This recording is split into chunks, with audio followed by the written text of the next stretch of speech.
it's Rob and welcome to Axel's Garage. I have a quick video for you. Emily is home on winter break from school, and while she's home, of course, I have to do the dad maintenance on her Cherokee here.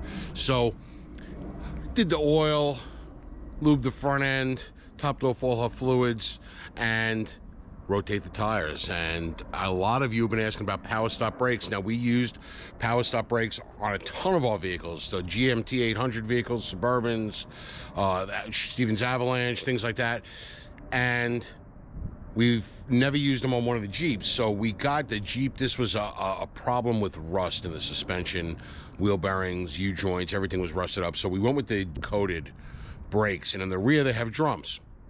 So we got the coated drums in the rear, and let me show you what they look. A lot of people have been asking, what do they look like? Are they holding up? Well, we are at 1.5 years. So I did it, last summer was 23. I did it the summer of 22. We put this all together. She went to school in South Carolina, so it hasn't been living up in New York.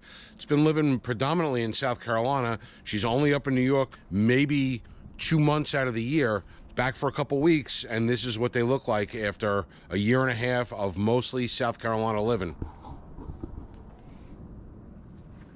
All right, so that coating is still on there, but it is starting to rust.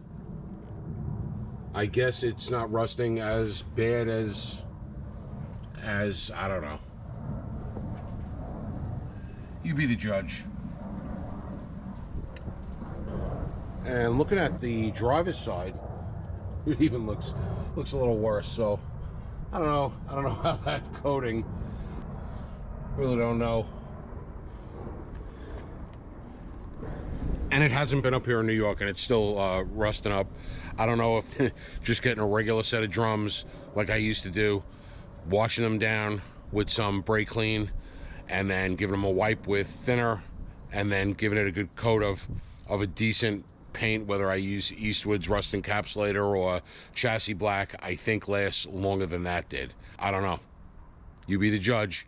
That's what I got for you today. Hope you enjoyed the quick little clip of our update. That's 1.5 years on the Power Stop brakes. I'll link the exact brake kit that we got for this in the description below so that you can make a comparison and an educated purchase when you make one. Thanks for watching.